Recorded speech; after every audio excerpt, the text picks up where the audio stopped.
अभी railway SPD के भारतीय अर्थव्यवस्था का क्वेश्चन देखेंगे यहाँ पे। सबसे पहला प्रश्न है, अर्थशास्त्र का जनक किसे कहा जाता है? एडम स्मिथ को। भारतीय अर्थव्यवस्था किस प्रकार की अर्थव्यवस्था है? तो विकासशील अर्थव्यवस्था है। तृतीय विश्व यानी थर्ड वर्ल्ड शब्द किससे संबंधित है? विकासशील देश के संदर्भ से संबंधित है। पूंजीवादी तथा समाजवादी अर्थव्यवस्था बनाने वाला पहला देश कौन सा है? तो अमेरिका तथा रूस।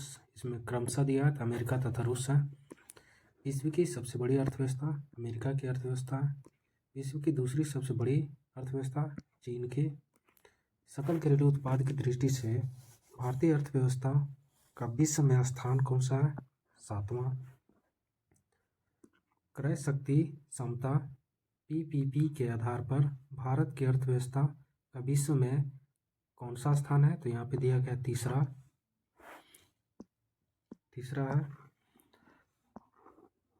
इसके आगे मिश्रित अर्थव्यवस्था को अपनाने वाला विश्व का पहला देश फ्रांस है। भारत में अर्थव्यवस्था किस प्रकार की है? तो मिश्रित अर्थव्यवस्था है। इसके बाद मिश्रित अर्थव्यवस्था का अर्थ क्या है? तो निजी तथा सार्वजनिक क्षेत्र का सह अस्तित्व। मिश्रित अर्थव्यवस्था का प्रारंभ कब हुआ था? 1948 ईस्वी में। मानव विकास सूचकांक रिपोर्ट जारी कब और किसके द्वारा होता है? तो 1990 से जारी हो रहा है, यूएनडीपी यानी कि संयुक्त राष्ट्र विकास कार्यक्रम के द्वारा। मानव विकास सूचकांक एचडीआई का आकलन का आधार क्या है? तो जीवन प्रत्याशा, शिक्षा का स्तर, प्रति व्यक्ति आय के आधार पर जारी किया जाता है। अगला प्रश्न है, एचडीआर 2018 के अनुसार मानव विकास मामले में भारत का स्थान कौन सा है? तो 130वां। कितने देशों में? तो 189 देशों में। मानव विकास रिपोर्ट 2018 के अनुसार मानव विकास मामले में प्रथम तथा अंतिम स्थान कौन सा है? तो प्रथम है नॉर्वे और अंतिम यहाँ पे हो जाएगा मध्य अफ्रीका गणराज्य। अगला प्रश्न है, भारत की पहली मानव विकास रिपोर्ट जारी की गई थी कब? अप्रैल 2002 में। अगला प्रश्न है, भारत के मानव विकास रिपोर्ट को कौन प्रकाशित या जारी करता है? तो आंसर हो जाएगा नीति आयोग। नेक्स्ट है, राज्य स्तरीय मानव विकास रिपोर्ट जारी करने वाला भारत का पहला राज्य कौन सा? तो यहाँ पे हो जाएगा मध्य प्रदेश। कौन सा है? तो मध्य प्रदेश। अगला प्रश्न है, सर्वप्रथम राष्ट्रीय आय का आकलन किया गया कब और किसके द्वारा? तो आंसर हो जाएगा 1868 ईस्वी में दादा भाई नौरोजी के द्वारा। नेक्स्ट है, राष्ट्रीय आय समिति का गठन कब किया गया था? तो अगस्त 1949 में किया गया था। अगला प्रश्न है, राष्ट्रीय आय समिति ने अपनी पहली रिपोर्ट पेश की थी कब? तो 1951 ईस्वी में। अगला प्रश्न है, राष्ट्रीय आय है क्या है? तो एक प्रवाह है, स्टॉक नहीं। नेक्स्ट है, हिंदू वृद्धि दर संबंधित है किससे? तो राष्ट्रीय आय से। अगला प्रश्न है, हिंदू वृद्धि दर के अवधारणा के प्रतिपादन कौन थे? तो यहाँ पे प्रोफेसर राजकृष्णन। नेक्स्ट प्रश्न है, राष्ट्रीय आय के अनुसार अनुमान का सबसे पहला सरकारी अनुमान किया गया कब? तो 1848 से 49 में। अगला प्रश्न यहाँ पे देखेंगे, राष्ट्रीय आय का सर्वश्रेष्ठ मापक है क्या? तो यहाँ पे साधन लागत पर शुद्ध राष्ट्रीय उत्पाद एनएनपी। अगला प्रश्न, वर्तमान में राष्ट्रीय आय के गणना का आधार वर्ष क्या है? तो 2011 से 12 माना जाता है, 2015 से। अगला प्रश्न है, वर्ष 2014 से 15 में भारत की राष्ट्रीय आय में कृषि क्षेत्र का योगदान कितना है? तो यहाँ पे 17.6% है। अगला प्रश्न देखेंगे, राष्ट्रीय आय तथा सकल घरेलू उत्पाद जीडीपी का लेखा करता है कौन? सीएसओ, केंद्रीय सांख्यिकी संगठन इसको बोलते हैं। इसके आगे देखते हैं। अगला प्रश्न यहाँ पे है, राष्ट्रीय आय में सर्वाधिक योगदान किस क्षेत्र का है? तो यहाँ पे आंसर हो जाएगा तृतीय क्षेत्र का यानी सेवा क्षेत्र का। अगला प्रश्न है, केंद्रीय सांख्यिकी संगठन सीएसओ की स्थापना कब हुई थी? 2 मई 1951 ईस्वी में। अगला प्रश्न है, केंद्रीय सांख्यिकी संगठन ने पहली देशव्यापी आर्थिक गणना कराई थी कब? 1977 ईस्वी में। अगला प्रश्न है CSO का मुख्यालय कहाँ है? नई दिल्ली में। अगला प्रश्न है भारत में GDP सकल घरेलू उत्पाद में सर्वाधिक योगदान वाला राज्य कौन सा है? तो महाराष्ट्र हो जाएगा। अगला प्रश्न है राष्ट्रीय लेखा संख्याकी कहलाता है क्या? श्वेत पत्र। अगला प्रश्न है श्वेत पत्र प्रकाशित करता है कौन? तो यहाँ पे CSO केंद्रीय संख्याकी संगठन ये श्वेत पत्र को प्रकाशित करता है। अगला प्रश्न यहाँ देखेंगे भारतीय संख्याकी संस्थान है कहाँ? तो यहाँ पे कोलकाता में स्थित है। अगला प्रश्न 2016 से 17 में GVA सकल मूल्य वर्धन में प्राथमिक क्षेत्र यानी कृषि, द्वितीय क्षेत्र उद्योग और तृतीय क्षेत्र सेवा का योगदान कितना रहा है? 2016 से 17 में बोल रहा है। तो प्राथमिक क्षेत्र में 17.32, द्वितीय क्षेत्र में 29.02% और तृतीय क्षेत्र में 53.66% है। प्राथमिक क्षेत्र संबंधित है किससे? तो कृषि से, पशुपालन, मत्स्य पालन से। तो वहीं द्वितीय क्षेत्र किससे संबंधित है? विनिर्माण, निर्माण, विद्युत, जलापूर्ति से। तृतीय क्षेत्र किससे संबंधित है? सेवा क्षेत्र से, व्यापार से, परिवहन और संचार से। इसके आगे देखते हैं अगला प्रश्न है किसी भी देश की आर्थिक दर का सर्वश्रेष्ठ सूचक होती है क्या? प्रति व्यक्ति आय। अगला प्रश्न है प्रति व्यक्ति आय मामले में अग्रणी देश कौन सा है? तो जापान हो जाएगा। अगला प्रश्न है वर्ष 2016 से 17 में भारत में सर्वाधिक तथा न्यूनतम प्रति व्यक्ति आय वाला राज्य कौन सा है? सर्वाधिक और न्यूनतम पूछा जा रहा है तो सर्वाधिक हो जाएगा गोवा और न्यूनतम हो जाएगा बिहार। अगला प्रश्न है वर्ष 2016 से 17 में भारत में सर्वाधिक प्रति व्यक्ति आय वाला केंद्र शासित राज्य कौन सा है? तो वो हो जाएगा दिल्ली। अगला प्रश्न है भारत में गरीबी का मापन का आधार क्या है? तो न्यूनतम कैलोरी उपभोग के मौद्रिक मान। अगला प्रश्न है ग्रामीण तथा शहरी क्षेत्र में एक व्यक्ति के प्रति दिन के भोजन में होनी चाहिए कितनी कैलोरी? तो 2400 कैलोरी और 2100 कैलोरी, यानी कि ग्रामीण क्षेत्र में होनी चाहिए 2400, तो वहीं शहरी क्षेत्र में होनी चाहिए कितना? 2100। नेक्स्ट है भारत में गरीबी का आकलन किया जाता है किस फार्मूला के आधार पर? तो लकड़वाला फार्मूला के आधार पर किया जाता है। अगला प्रश्न है लकड़वाला फार्मूला को स्वीकृति प्रदान की गई कब? तो 11 मार्च 1997 को योजना आयोग द्वारा। अगला प्रश्न है अंत्योदय कार्यक्रम का उद्देश्य क्या है? तो गरीबों में सबसे गरीब की सहायता करना। अगला प्रश्न है अंत्योदय कार्यक्रम सर्वप्रथम प्रारंभ कहाँ किया गया था? तो राजस्थान में। नेक्स्ट है भारत में बेरोजगारी संबंधित आंकड़े तैयार किए जाते हैं कहाँ? तो राष्ट्रीय प्रतिदर्श सर्वेक्षण NSSO के द्वारा प्राप्त किए जाते हैं। नेक्स्ट है भारत के कृषि क्षेत्र में पाई जाने वाली बेरोजगारी किस प्रकार की है? तो अदृश्य या प्रच्छन्न बेरोजगारी है। अगला प्रश्न है व्यापार चक्र की मंदी के समय उत्पन्न बेरोजगारी क्या कहलाती है? चक्रीय बेरोजगारी।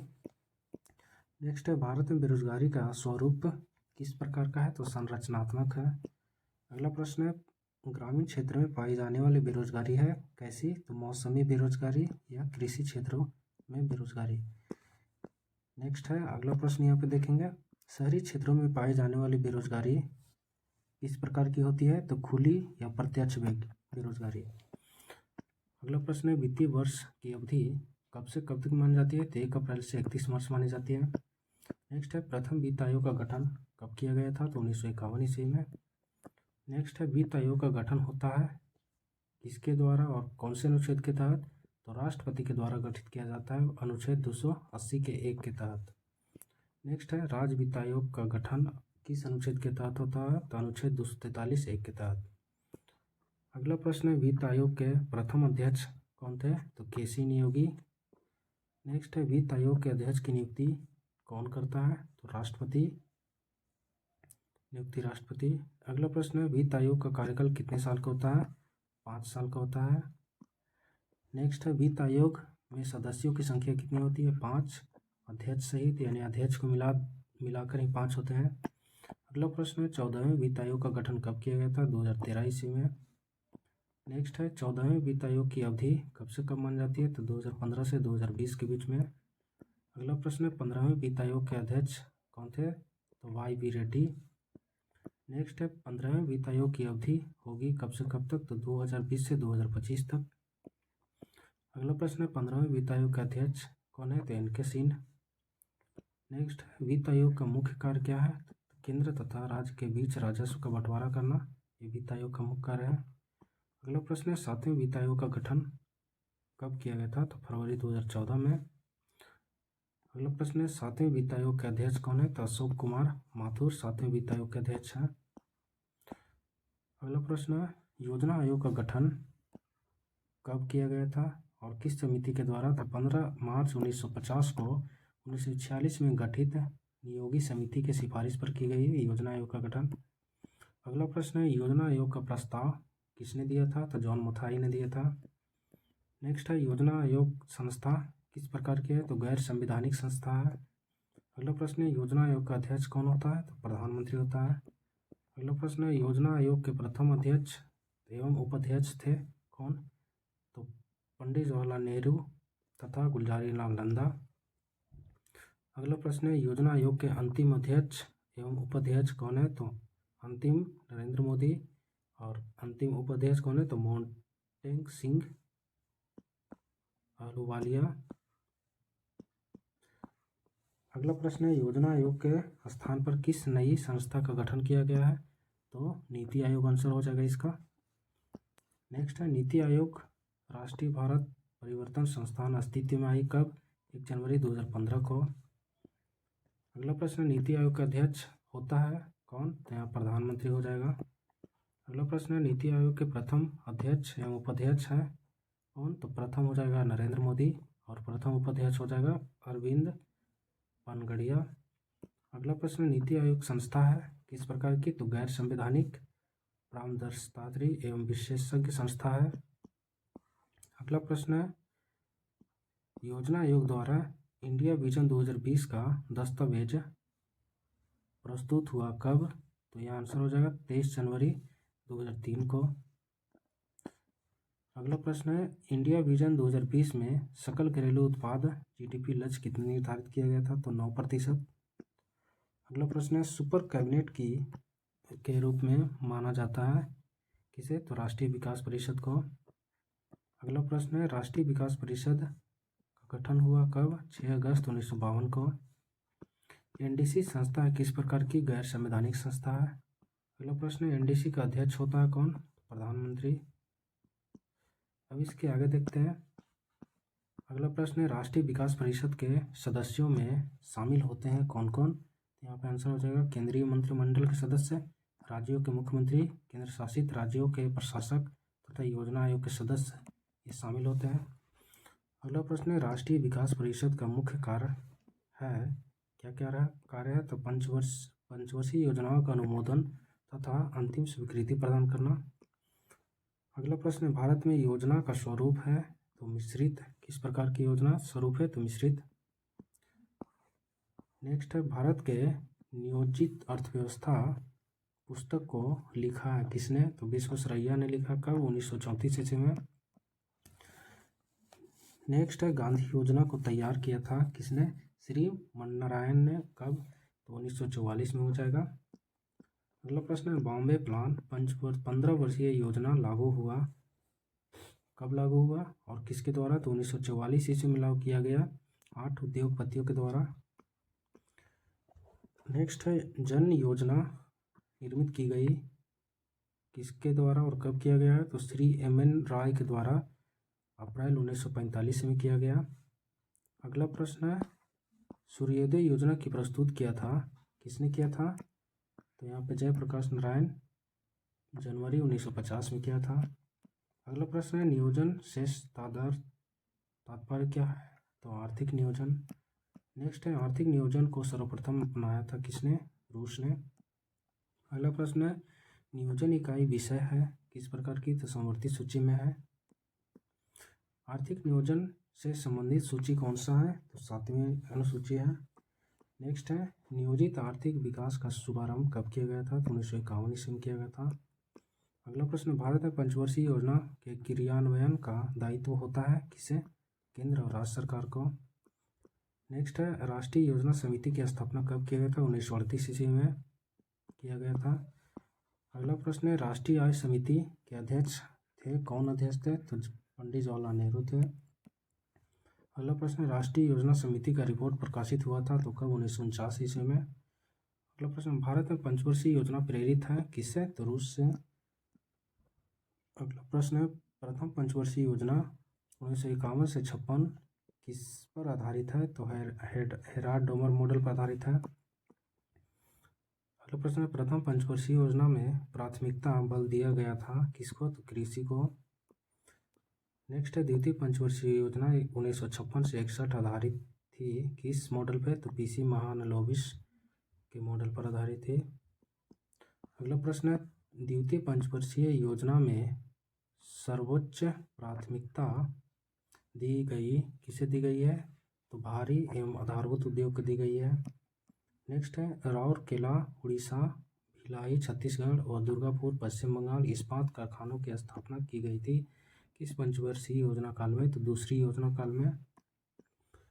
अगला प्रश्न है पंडित जवाहरलाल नेहरू ने अधिक काम, अधिक उत्पादन, अधिक वितरण का नारा किस पंचवर्षीय योजना में दिया था? तो दूसरी पंचवर्षीय योजना में। अगला प्रश्न है तृतीय पंचवर्षीय योजना 1961 से 66 आधारित है किस मॉडल पे? तो डोमर समृद्धि मॉडल पर आधारित है। अगला प्रश्न है तृतीय योजना में प्राथमिकता दी गई है किसे? तो अर्थव्यवस्था को स्वावलंबी एवं स्वस्फूर्त बनाने को। अगला प्रश्न है अब तक की सबसे असफल योजना कौन सी रही है? तृतीय पंचवर्षीय योजना रही है। अगला प्रश्न है तृतीय योजना का विकास दर, लक्ष्य एवं प्राप्ति का दर कितना था? तो लक्ष्य रहा है 5.6% का, तो वहीं प्राप्ति रहा 2.8% का। अगला प्रश्न यहाँ पे देखते हैं। अगला प्रश्न यहाँ है तृतीय पंचवर्षीय योजना के असफलता का कारण क्या था? तो मुख्य कारण माना जाता है भारत पाकिस्तान का युद्ध 1965, भारत चीन युद्ध 1962 एवं भयंकर अकाल तृतीय पंचवर्षीय योजना के असफलता का मुख्य कारण माना जाता है। अगला प्रश्न है 3 वार्षिक योजनाओं का काल था कब से कब तक? तो 1966 से 1969 तक। अगला प्रश्न है 3 वार्षिक योजनाओं को संज्ञा दी जाती है, क्या कहा जाता है? तो योजना अवकाश कहा जाता है, कब से कब तक? 1966 से 69। अगला प्रश्न है हरित क्रांति एवं बोकारो स्टील प्लांट 1968 की शुरुआत कब की गई थी? योजना अवकाश में शुरू की गई थी। अगला प्रश्न है चतुर्थ योजना का काल है कब से कब तक? तो 1969 से 74। अगला प्रश्न है चतुर्थ पंचवर्षीय योजना 1969 से 74 की रूपरेखा तैयार की थी किसने? तो D.R. गाडगिल ने तैयार किया था। अगला प्रश्न यहाँ देखेंगे गाडगिल योजना कहलाता है किस पंचवर्षीय योजना को? तो चतुर्थ योजना को, यानी चौथे पंचवर्षीय योजना को गाडगिल योजना कहलाता है। अगला प्रश्न है चतुर्थ योजना का मुख्य उद्देश्य क्या था? स्थिरता के साथ विकास। अगला प्रश्न है 5वीं योजना का काल कब से कब तक माना जाता है? तो 1974 से 1979। अगला प्रश्न है 5वीं पंचवर्षीय योजना 1974 से 1979 की रूपरेखा तैयार की थी किसने? तो D.P. धर ने तैयार किया था। अगला प्रश्न है 5वीं योजना का मुख्य उद्देश्य था, तो क्या उद्देश्य था? गरीबी का उन्मूलन एवं आत्मनिर्भरता। अगला प्रश्न 1 वर्ष पूर्व में ही समाप्त योजना थी, कौन सी योजना 1 वर्ष पूर्व समाप्त थी? तो इसका आंसर हो जाएगा 5वीं पंचवर्षीय योजना। अगला प्रश्न है यहाँ पे देखेंगे इंदिरा गांधी ने गरीबी हटाओ का नारा किस पंचवर्षीय योजना काल में दिया था? तो 5वीं पंचवर्षीय योजना काल में दिया था। अगला प्रश्न हो जाएगा काम के बदले अनाज 1977 से 1978 कार्यक्रम की शुरुआत हुआ था इस पंचवर्षीय योजना काल में? तो 5वीं योजना काल में। अगला प्रश्न हो जाएगा 1974 में राष्ट्रीय न्यूनतम आवश्यकता कार्यक्रम लागू हुआ था कब? 5वीं योजना में। अगला प्रश्न हो जाएगा अनवरत योजना यानी रोलिंग प्लान का काल कब से कब तक माना जाता है? 1978 से 80 के बीच में। अगला प्रश्न है अनवरत योजना देन है किसकी? गुन्नार मिलर की। अगला प्रश्न हो जाएगा अनवरत योजना के प्रतिपादक कौन थे? तो रेगनर फ्रीस को माना जाता है। अगला प्रश्न यह हो जाएगा अनवरत योजना आधारित थी किस पे? तो गांधीवादी मॉडल पर। अगला प्रश्न नाबार्ड की स्थापना हुई थी कब? यानी किस काल में, तो छठी पंचवर्षीय योजना काल में। कब से कब तक, तो 1980 से 85। अगला प्रश्न है राष्ट्रीय ग्रामीण रोजगार योजना प्रारंभ हुई थी कब, छठी योजना काल में। अगला प्रश्न है सातवीं पंचवर्षीय योजना 1985 से 90 की रूपरेखा तैयार की थी किसने, तो रामकृष्ण हेगर ने। अगला प्रश्न है इंदिरा आवास योजना 1985 से 86 तथा जवाहर रोजगार योजना 2 अप्रैल 1989 28 अप्रैल 1989 का प्रारंभ हुआ था किस पंचवर्षीय योजना काल में, तो सातवीं योजना काल में। अगला प्रश्न हो जाएगा नेहरू योजना रोजगार योजना अक्टूबर 1989 प्रारंभ हुआ था किस पंचवर्षीय योजना काल में, तो सातवीं पंचवर्षीय योजना काल में। अगला प्रश्न हो जाएगा आठवीं पंचवर्षीय योजना कार्यकाल 1992 से 97 की रूपरेखा तैयार किसने की थी, तो प्रणब मुखर्जी ने। अगला प्रश्न हो जाएगा आठवीं योजना का मुख्य उद्देश्य क्या था, मानव संसाधन का विकास। अगला प्रश्न हो जाएगा अब तक की सबसे अधिक सफल योजना कौन सी है, तो आठवीं पंचवर्षीय योजना सफल है। अगला प्रश्न हो जाएगा आठवीं योजना का विकास दर लक्ष्य एवं प्राप्ति दर लक्ष्य क्या था, तो विकास दर रहा है 5.6% का, तो वहीं प्राप्ति लक्ष्य दर रहा 6.8% का। अगला प्रश्न हो जाएगा महिला समृद्धि योजना 2 अक्टूबर 1993 का प्रारंभ हुआ कब, तो आठवीं योजना काल में। कब प्रारंभ किया गया, तो आठवीं योजना काल में। अगला प्रश्न यहाँ देखते हैं प्रधानमंत्री रोजगार योजना 15 अगस्त 1993 की शुरुआत थी किस योजना काल में, तो आठवीं योजना काल में। अगला प्रश्न हो जाएगा नौवीं योजना 1997 से 2002 का मुख्य उद्देश्य क्या था, तो सामाजिक न्याय समानता के साथ आर्थिक वृद्धि। अगला प्रश्न हो जाएगा 10वीं योजना का काल क्या था, तो 10वीं हो जाएगा 2002 से 2007। अगला प्रश्न है अब तक की सबसे विकास दर वाली योजना कौन सी है, तो 10वीं योजना है। अगला प्रश्न यहाँ देखेंगे 10वीं योजना का मुख्य लक्ष्य एवं प्राप्ति लक्ष्य क्या है, तो यहाँ पे 10वीं योजना का मुख्य लक्ष्य हो जाएगा 8% और प्राप्ति हो जाएगा 7.6%। अगला प्रश्न हो जाएगा 11वीं योजना की अवधि है कब से कब तक, तो 2007 से 2012 तक। अगला प्रश्न यहाँ देखेंगे 11वीं योजना की मुख्य लक्ष्य क्या है, तो यहाँ पे आंसर हो जाएगा आर्थिक समृद्धि दर को बढ़ाना। अगला प्रश्न हो जाएगा 12वीं योजना की अवधि कब से कब तक माना जाता है, तो 2012 से 2017 के बीच में। अगला प्रश्न है अंत्योदय अन्न योजना का आरंभ किया गया था कब, तो 25 दिसंबर 2000 ईस्वी को। अगला प्रश्न है देखें अन्नपूर्ण योजना आरंभ की गई है कब से कब तक, तो 1 अप्रैल 2000 ईस्वी को। अगला प्रश्न है ट्राइसिम रोजगार की शुरुआत हुई थी कब, तो 15 अगस्त 1979 को। अगला प्रश्न हो जाएगा 20 सूत्री कार्यक्रम की शुरुआत कब किया गया था, 1974 से 1975 में। अगला प्रश्न हो जाएगा राष्ट्रीय ग्रामीण रोजगार योजना की शुरुआत हुई थी कब से कब, तो 1980 में। अगला प्रश्न हो जाएगा संपूर्ण ग्रामीण रोजगार योजना का शुभारंभ हुआ था कब, तो 25 सितंबर 2001 को। अगला प्रश्न हो जाएगा राष्ट्रीय ग्रामीण रोजगार गारंटी अधिनियम नरेगा की शुरुआत कब की गई थी, 2 फरवरी 2006 को। अगला प्रश्न हो जाएगा नरेगा का शुभारंभ प्रधानमंत्री मनमोहन सिंह ने आंध्र प्रदेश के अनंतपुर जिले से हुआ था। इसका प्रश्न फिर से दोहरा देते हैं नरेगा का शुभारंभ किसने और कहां से शुरू किया गया था, तो यह शुरू किया गया था प्रधानमंत्री मनमोहन सिंह के द्वारा आंध्र प्रदेश के अनंतपुर जिले से। अगला प्रश्न हो जाएगा महात्मा गांधी राष्ट्रीय ग्रामीण रोजगार गारंटी अधिनियम मनरेगा प्रारंभ किया गया कब, 2 अक्टूबर 2009 को नरेगा की जगह पे। अगला प्रश्न हो जाएगा नरेगा के तहत न्यूनतम दैनिक मजदूरी कितना है, 100 रुपया। अगला प्रश्न है भारत में 100 दिन की रोजगार गारंटी योजना की शुरुआत सर्वप्रथम कहाँ हुई थी, तो आंध्र प्रदेश में। अगला प्रश्न हो जाएगा सभी जिलों में 100 दिन की रोजगार गारंटी योजना लागू करने वाला प्रथम राज्य कौन सा है, तो वो है बिहार।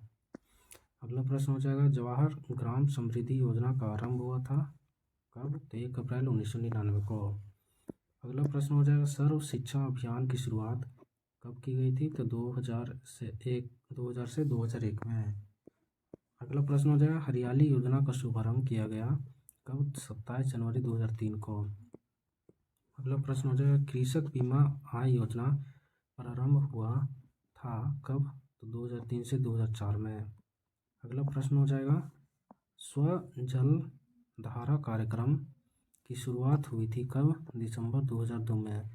अगला प्रश्न हो जाएगा प्रधानमंत्री ग्राम सड़क योजना प्रारंभ की गई थी तो कब? दिसंबर 2000 को। अगला प्रश्न हो जाएगा प्रधानमंत्री ग्रामोदय योजना प्रारंभ की गई थी कब? तो 2000 से 2001 में। अगला प्रश्न हो जाएगा प्रधानमंत्री रोजगार सृजन कार्यक्रम प्रारंभ किए गए थे कब? 15 अगस्त 2008 को। अगला प्रश्न यहाँ देखते हैं राष्ट्रीय कृषि बीमा योजना लागू की गई कब से कब तक? तो 1999 से 2000 में। अगला प्रश्न हो जाएगा ग्रामीण क्षेत्रों में महिला एवं बाल विकास कार्यक्रम प्रारंभ हुआ था कब? तो 1982 में। अगला प्रश्न हो जाएगा कपाट का गठन हुआ था कब? 1 सितंबर को 1986 को नई दिल्ली में। अगला प्रश्न हो जाएगा उपभोक्ता की बचत का सिद्धांत दिया था किसने? तो अल्फ्रेड मार्शल ने। अगला प्रश्न हो जाएगा बंद अर्थव्यवस्था का अर्थ क्या है? तो आयात निर्यात का बंद हो जाना बंद अर्थव्यवस्था कहलाता है। अगला प्रश्न हो जाएगा न्यूनतम समर्थन मूल्य लागू करने वाला संस्था है कौन सा? कृषि एवं लागत मूल्य आयोग। अगला प्रश्न है भारत में सबसे पहले चकबंदी कानून लागू की गई कब? तो 1920 ईस्वी में बड़ौदा में। अगला प्रश्न हो जाएगा चकबंदी के 2 प्रकार हैं कौन कौन है? तो ऐच्छिक एवं अनिवार्य। अगला प्रश्न हो जाएगा ऐच्छिक चकबंदी की शुरुआत हुई थी कब? तो 1921 ईस्वी में पंजाब से। अगला प्रश्न हो जाएगा अनिवार्य चकबंदी की शुरुआत हुई थी तो कब? 1928 ईस्वी में मध्य प्रदेश में। अगला प्रश्न हो जाएगा देश में सर्वाधिक जोतों का प्रकार है सीमांत जोत। अगला प्रश्न है जोतों का आकार सबसे कम कहाँ है? तो केरल में। अगला प्रश्न है जोतों का आकार सबसे अधिक कहाँ है? तो राजस्थान में। नेक्स्ट अगला प्रश्न है भारत में कृषि वर्ष माना जाता है कब से कब तक? 1 अप्रैल से 31 मार्च को कृषि वर्ष माना जाता है। अगला प्रश्न है रबी फसल बोई जाती है कब से कब तक? तो अक्टूबर और नवंबर माह में। अगला प्रश्न है खरीफ फसल बोई जाती है कब से कब तक? तो जून जुलाई में। रबी फसल है कौन कौन सा? तो गेहूँ जौ चना मटर सरसों को रबी फसल कहते हैं। खरीफ फसल किस कहा जाता है? तो चावल बाजरा मक्का को खरीफ फसल कहते हैं। जायद फसल है कौन कौन? तो ककड़ी तरबूज खीरा सब्जी ये सब जायद फसल कहलाते हैं। अगला प्रश्न है भारत की मुख्य खाद्य फसल कौन सी है? तो वो हो जाएगा चावल। अगला प्रश्न है हरित क्रांति शब्द की सर्वप्रथम प्रयोगकर्ता कौन है? तो डॉक्टर विलियम गॉड। अगला प्रश्न है हरित क्रांति की शुरुआत कब से कब तक है? तो 1967 में। अगला प्रश्न है भारत में हरित क्रांति लाने का श्रेय दिया जाता है किसे? गोविंद बल्लभ पंत विश्वविद्यालय को। अगला प्रश्न है भारत में हरित क्रांति का जन्मदाता किसे कहा जाता है? एम.एस. स्वामीनाथन को। अगला प्रश्न है हरित क्रांति के विश्व स्तरीय जनक माने जाते हैं किसे? डॉक्टर नॉर्मन बोरलॉग को। अगला प्रश्न है हरित क्रांति में सबसे प्रभावित फसल कौन सी है? तो हो जाएगा गेहूँ। अगला प्रश्न है हरित क्रांति के समय भारत के केंद्रीय खाद्य एवं कृषि मंत्री कौन सा है? तो C.S. सुब्रमण्यम। अगला प्रश्न है हरित क्रांति का जनक देश कौन सा है? फिलीपींस। अगला प्रश्न है सर्वप्रथम हरित क्रांति आई थी कहाँ? पंजाब में। अगला प्रश्न है पीली क्रांति सर्वाधिक संबंधित है किससे? तो तिलहन से। अगला प्रश्न है भूरी क्रांति संबंधित है किससे? तो उर्वरक उत्पादन से। नेक्स्ट है लाल क्रांति संबंधित किससे? मांस एवं टमाटर से। तो वहीं गुलाबी क्रांति संबंधित है किससे? झींगा उत्पादन से। अगला प्रश्न है श्वेत क्रांति संबंधित है दूध उत्पादन से। अगला प्रश्न है रजत क्रांति संबंधित है अंडा उत्पादन से। तो वहीं बादामी क्रांति संबंधित है मसाला उत्पादन से। अगला प्रश्न है गोल क्रांति संबंधित है किससे? आलू उत्पादन से। नेक्स्ट है अगला क्वेश्चन यहाँ पे देखेंगे नीली क्रांति संबंधित किससे? मछली उत्पादन से मत्स्य पालन से। नेक्स्ट है कृष्ण क्रांति संबंधित है पेट्रोलियम से। तो वहीं ब्राउन क्रांति संबंधित किससे? गैर पारंपरिक ऊर्जा से। अगला प्रश्न संबंधित है सुनहरी क्रांति संबंधित किससे? फल उत्पादन से। नेक्स्ट है सभी क्रांतियों का सम्मिलन है, क्या कहलाता है? तो धनुषी क्रांति। अगला प्रश्न है प्रत्यक्ष कर है कौन कौन सा? तो आयकर, संपत्ति कर, निगम कर, मृत्यु कर, भू राजस्व कर, उपहार कर, प्रत्यक्ष कर है। अगला प्रश्न है अप्रत्यक्ष कर कौन कौन? तो बिक्री कर, तट कर, उत्पाद कर, सीमा शुल्क, ये अप्रत्यक्ष कर है। अगला प्रश्न है केंद्र सरकार द्वारा लगाया जाने वाला कर कौन सा है? तो यहाँ पे आयकर हो जाएगा, निगम कर, संपत्ति कर, धन कर, उपहार कर, सीमा शुल्क, कृषि धन पर कर। अगला प्रश्न है राज्य सरकार द्वारा लगाया जाने वाला कर है कौन कौन? तो भू राजस्व कर, कृषि आय कर, बिक्री कर, मनोरंजन कर, पथ कर, मोटर वाहन कर। अगला प्रश्न है कर ढांचे में सुधार के लिए गठित समिति थी कौन सी? चलैया समिति। इसका गठन कब किया था? तो अगस्त 1991 में। अगला प्रश्न है भारत में GST goods and service tax लागू किया गया कब? 1 जुलाई 2017 से। अगला प्रश्न हो जाएगा जीएसटी है क्या है? तो अप्रत्यक्ष एवं गंतव्य आधारित कर है। अगला प्रश्न है जीएसटी सर्वप्रथम किस देश में लागू किया गया था? तो फ्रांस में। अगला प्रश्न है किस संविधान संशोधन द्वारा भारत में जीएसटी लागू किया गया था? तो आंसर हो जाएगा 101वां संविधान संशोधन द्वारा। अगला प्रश्न है जीएसटी परिषद की स्थापना कब किया गया था? तो 12 सितंबर 2016 को। अगला प्रश्न है नगरपालिका समिति का राजस्व का मुख्य स्रोत क्या है? तो ये आंसर हो जाएगा चुंगी कर। अगला प्रश्न है पहली बार सेवा कर का आरोपण हुआ था कब और किसके आधार पर? तो यहाँ पे हो जाएगा 1994 से 95 में चिलैया समिति की संस्तुति पर। अगला प्रश्न है 12वीं योजना का काल एवं विकास लक्ष्य क्या है? तो क्रमशः 2012 से 17 और 9% इसका विकास लक्ष्य दर रहा है। अगला प्रश्न है रेखा समिति की गई थी, तो यहाँ पे आंसर हो जाएगा अप्रत्यक्ष कर सुधार के लिए। अगला प्रश्न है बांचू समिति संबंधित थी किससे? तो प्रत्यक्ष जांच कर से। अगला प्रश्न हो जाएगा सर्विस टैक्स की उगाही करता है कौन? तो आयकर विभाग। अगला प्रश्न हो जाएगा वह स्थिति जिसमें वस्तुओं के मूल्य बढ़ते हैं तथा मुद्रा का मूल्य गिरता है क्या कहलाता है? मुद्रास्फीति। अगला प्रश्न है भारत में मुद्रास्फीति की माप की जाती है किससे? थोक मूल्य सूचकांक द्वारा। अगला प्रश्न है वर्तमान में थोक मूल्य सूचकांक का आधार वर्ष क्या है? तो 2011 से 2012। अगला प्रश्न है नया थोक मूल्य सूचकांक में शामिल वस्तुओं की संख्या कितना होती है? तो 676। पहले कितनी वस्तुएं थी? तो 435। अगला प्रश्न है मुद्रास्फीति से हानि होती है किसको? तो देनदार को। अगला प्रश्न है मुद्रास्फीति से लाभ होती है किसको? तो ऋणी को। अगला प्रश्न है भारत में वित्तीय घाटे का मौद्रीकरण प्राप्त किया जाता है किसके लेकर? तो सरकार द्वारा ऋण लेकर। अगला प्रश्न जो है ग्रेसम का नियम संबंधित है किससे? मुद्रा के प्रचलन से। अगला प्रश्न हो जाएगा कानूनी मुद्रा को कहा जाता है क्या कहा जाता है? तो फ्लैट मनी। अगला प्रश्न हो जाएगा प्लास्टिक मनी कहा जाता है किसे? क्रेडिट कार्ड को। अगला प्रश्न हो जाएगा मुद्रा आपूर्ति की सर्वाधिक तरल माप है M1। अगला प्रश्न है मुद्रा आपूर्ति में विस्तृत मुद्रा कहलाती है क्या? M3। अगला प्रश्न यहाँ देखते हैं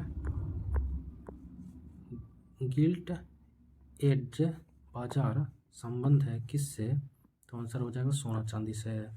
अगला प्रश्न है भारत में विदेशी मुद्रा का सर्वाधिक व्यय होता है किस पर? तो पेट्रोलियम उत्पादों के आयात पर।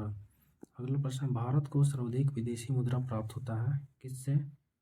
तो रत्न एवं आभूषण से। अगला प्रश्न यहाँ देखेंगे भारत में सर्वाधिक आयात करता है, तो यहाँ आंसर हो जाएगा तेल एवं पेट्रोलियम पदार्थ का। अगला प्रश्न है विश्व में मुद्रा की मौद्रिक प्रणाली सर्वप्रथम अपनाई गई थी कब? 1790 में फ्रांस में। अगला प्रश्न हो जाएगा भारत में मुद्रा की मैट्रिक प्रणाली को अपनाया गया कब? 1 अप्रैल 1957 को।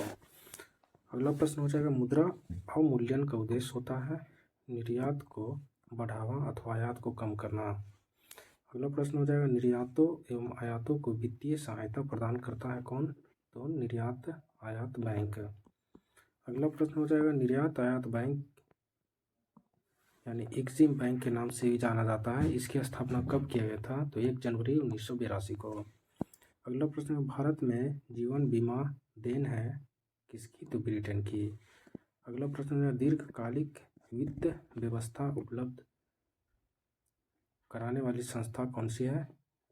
वित्त उपलब्ध कराने वाली संस्था कौन सी है? तो ये हो जाएगी आंसर इसका UTI, LIC, GIC।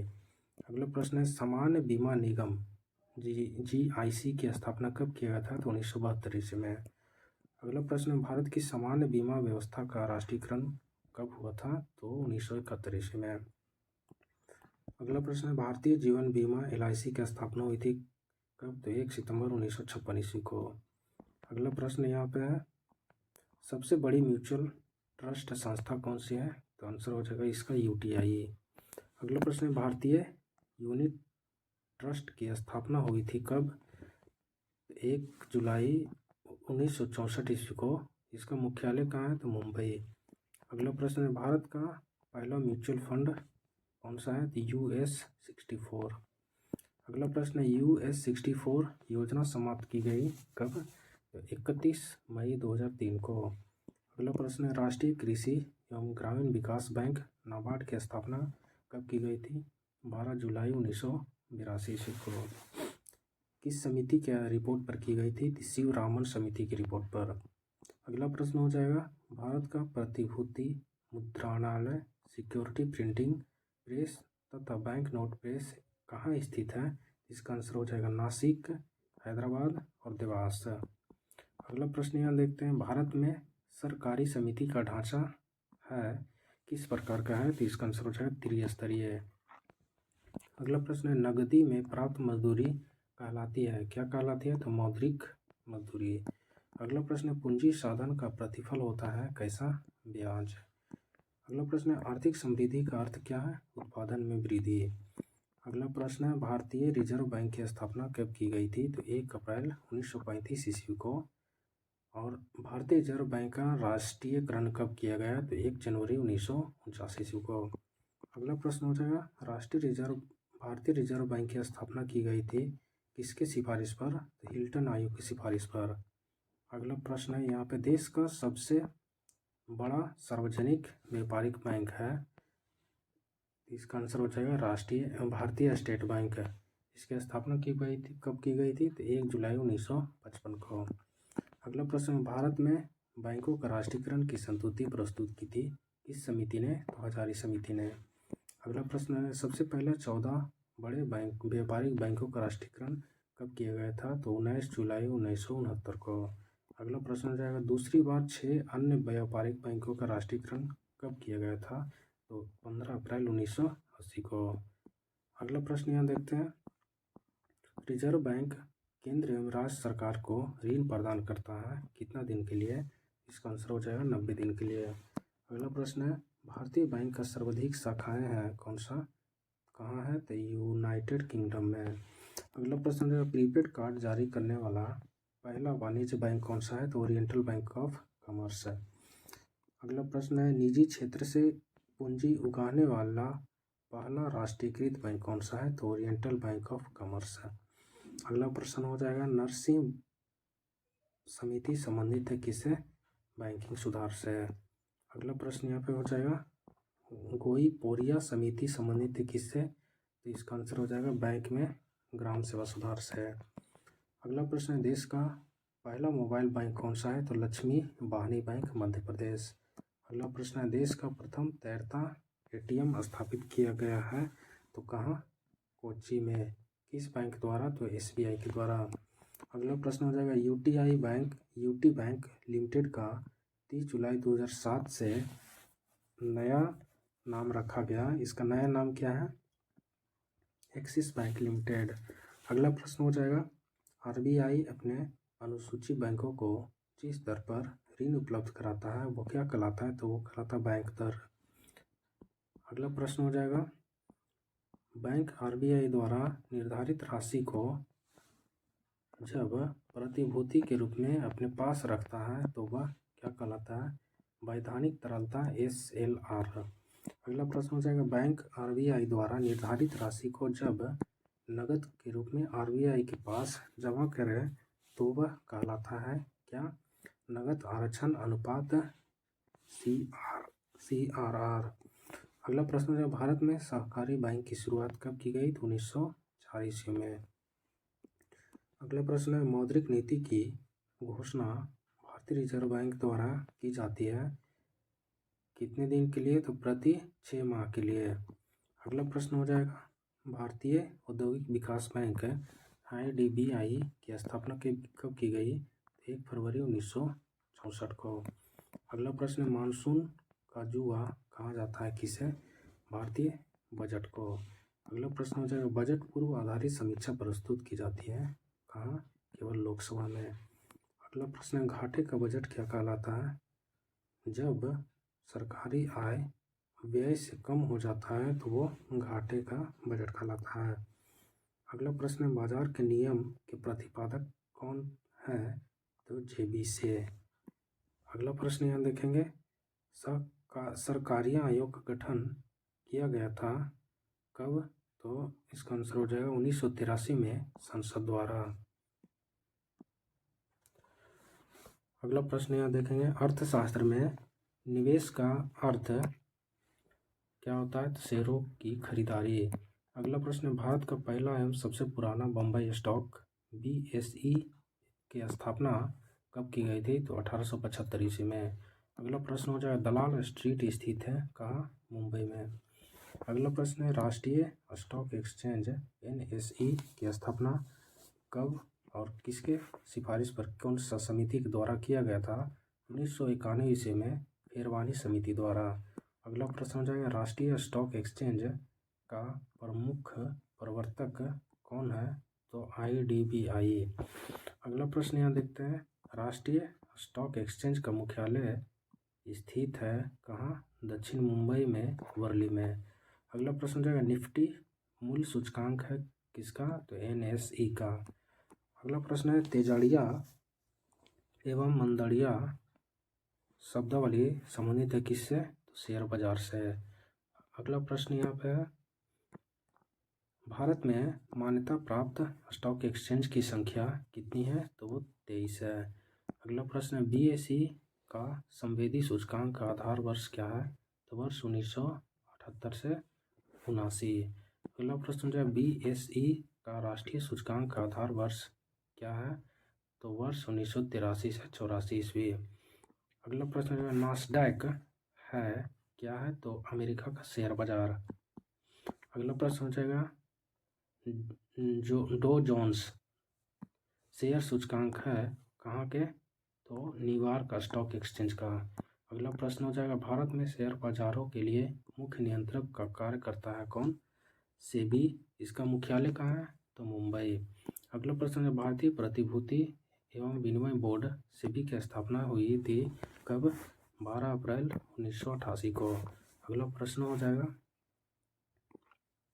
कि सेबी की स्थापना 12 अप्रैल 1988 को किस समिति की अनुशंसा पर हुई थी? इसका आंसर हो जाएगा SA दवे समिति के अनुशंसा पर। अगला प्रश्न है भारतीय खाद्य निगम FCI की स्थापना कब किया गया था? तो 1965 ईस्वी में। अगला प्रश्न है खाद्य एवं कृषि संगठन FAO की स्थापना कब और कहाँ की गई थी? तो 10 अक्टूबर 1945 को दिल्ली में की गई थी। अगला प्रश्न है आर्थिक क्षेत्र में उदारीकरण का एक नए युग की शुरुआत हुई थी कब से? तो 1991 से। अगला प्रश्न है विश्वव्यापी आर्थिक मंदी आई कब? 1929 में। अगला प्रश्न है नई आर्थिक सुधार की रूपरेखा सर्वप्रथम तैयार हुआ था कब और किसके काल में? तो 1985 ईस्वी में राजीव गांधी के काल में। अगला प्रश्न विशेष आर्थिक जोन पारित किया गया कब? मई 2005 में।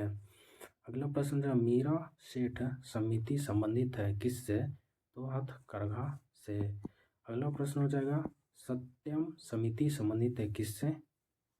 आंसर हो जाएगा वस्त्र नीति से।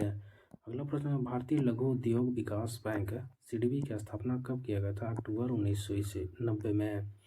अगला प्रश्न है लघु उद्योग में सुधार से संबंधित समिति कौन सी है? तो आबिद हुसैन समिति। अगला प्रश्न हो जाएगा स्वतंत्र भारत में प्रथम औद्योगिक नीति शुरू की गई थी कब? 6 अप्रैल 1948 को। अगला प्रश्न है भारत का सबसे बड़ा उद्योग कौन सा है? तो सूती वस्त्र। अगला प्रश्न है विश्व का सबसे बड़ा निर्यात उद्योग कौन सा है? तो पर्यटन। अगला प्रश्न देखते हैं भारत में सर्वप्रथम लौह इस्पात कारखाना स्थापित हुआ कब और कहाँ? तो 1907 ईस्वी में साकची जमशेदपुर में। अगला प्रश्न हो जाएगा देश में महारत्न तथा नवरत्न दर्जा प्राप्त कंपनियों की संख्या कितना है? तो 8 तथा 16। अगला प्रश्न जो कोर सेक्टर का अर्थ क्या है? चयनित आधारभूत उद्योग को कोर सेक्टर का अर्थ कहा जाता है। अगला प्रश्न है कोर सेक्टर का उद्योग कहा जाता है किसे? तो इसमें हो जाएगा आंसर है सीमेंट, लोहा, इस्पात, पेट्रोलियम, भारी मशीनरी इत्यादि को। अगला प्रश्न हो जाएगा एनटीपीसी की स्थापना कब हुई थी? इसका आंसर हो जाएगा 1975 ईस्वी में। अगला प्रश्न है तेल एवं खाद्य गैस आयोग ONGC की स्थापना हुई थी कब? 1956 ईस्वी में। अगला प्रश्न जो है भारत पहला राज्य वित्त निगम स्थापित किया कब और कहाँ? तो 1953 में पंजाब में। अगला प्रश्न है भारत में प्रथम जल विद्युत शक्ति गृह प्रारंभ हुआ था कब और कहाँ? तो 1897 ईस्वी में दार्जिलिंग में। अगला प्रश्न है इलेक्ट्रॉनिक सामान की गुणवत्ता को प्रदर्शित करता है किस मार्क के द्वारा? तो ISI मार्क द्वारा। अगला प्रश्न है ISI प्रमाणन जारी की गई कब? तो 7 अप्रैल 2003 को। अगला प्रश्न यहाँ देखते हैं हॉलमार्क संबंधित है किससे? तो स्वर्ण आभूषण से। अगला प्रश्न है हॉलमार्क योजना प्रारंभ की गई कब? तो 12 अप्रैल 2002 से। अगला प्रश्न हो जाएगा इको मार्क प्रदान किया जाता है किस प्रकार की वस्तुओं में? तो ऐसे उत्पादन जो पर्यावरण को हानि नहीं पहुंचाता उसे इको मार्क प्रदान किया जाता है। अगला प्रश्न है सर्वप्रथम इको मार्क निर्धारित किए गए किसके लिए? तो साबुन एवं डिटर्जेंट के लिए। अगला प्रश्न है क्रिसिल का पूर्ण रूप है क्या कहते हैं? तो क्रेडिट रेटिंग एजेंसी। अगला प्रश्न है भारतीय मानक ब्यूरो ISO अस्तित्व में आया कब और? तो इसका आंसर हो जाएगा 6 जनवरी 1947 का। इसका मुख्यालय कहाँ है? तो नई दिल्ली। अगला प्रश्न हो जाएगा शीतल पेय सॉस आदि के प्रमाणन के लिए प्रयुक्त चिन्ह क्या है? तो FPO। अगला प्रश्न हो जाएगा श्वेत वस्तुओं के अंतर्गत शामिल है क्या क्या? तो इसका आंसर हो जाएगा फ्रिज, जनरेटर, वॉशिंग मशीन आदि बिजली की वस्तुएं। अगला प्रश्न हो जाएगा भारत में कर्मचारी राज्य बीमा योजना प्रारंभ की गई थी। इसका आंसर हो जाएगा 1952 में। अगला प्रश्न है राष्ट्रीय ग्रामीण विकास संस्थान स्थित है कहाँ? तो हैदराबाद में। इसकी स्थापना कब की गई थी? तो 1977 में। अगला प्रश्न है भारत का सबसे बड़ा नियोक्ता कौन सा है? तो रेलवे। अगला प्रश्न है केंद्रीय वन आयोग की स्थापना कब की गई थी? तो 1965 ईस्वी में। अगला प्रश्न है वन अनुसंधान संस्थान की स्थापना हुई थी कब? तो 1906 ईस्वी में देहरादून में। अगला प्रश्न है मृदा समिति संबंधित है किससे? तो सहकारिता आंदोलन से। अगला प्रश्न हो जाएगा विश्व में सर्वाधिक सहकारी संस्थाएं हैं कहाँ? तो भारत में। अगला प्रश्न ऊर्जा संकट भारत में सबसे पहले कब महसूस किया गया था? तो 1973 ईस्वी में। अगला प्रश्न कृषि वस्तुओं की गुणवत्ता को प्रदर्शित करता है एक मार्क। अगला प्रश्न केंद्रीय एक मार्क प्रयोगशाला कहाँ है? तो नागपुर में। अगला प्रश्न हो जाएगा भारत में पेटेंट अधिनियम सर्वप्रथम पारित किया गया था कब? तो 1970 में। अगला प्रश्न है ट्रेडमार्क अधिनियम प्रभावी है कब से? 15 सितंबर 2003 से। अगला प्रश्न हो जाएगा सेल की स्थापना हुई थी कब? 1974 में। अगला प्रश्न है सफ़ेद सोना कहा जाता है किसे? कपास को। अगला प्रश्न स्वर्ण द्रव कहा जाता है किसे? पेट्रोलियम को। अगला प्रश्न है बिग उस सिद्धांत दिया था किसने? रॉडन ने। अगला प्रश्न हो जाएगा सहकारी साख संगठन का स्थापना कब हुआ था? 1904 में। अगला प्रश्न है सुपर 301 संबंधित है किससे? तो इसका आंसर हो जाएगा मुक्त व्यापार में अवरोध से। अगला प्रश्न है भारत का विदेशी व्यापार संबंध सर्वाधिक होता है कहाँ? तो संयुक्त राज्य अमेरिका से।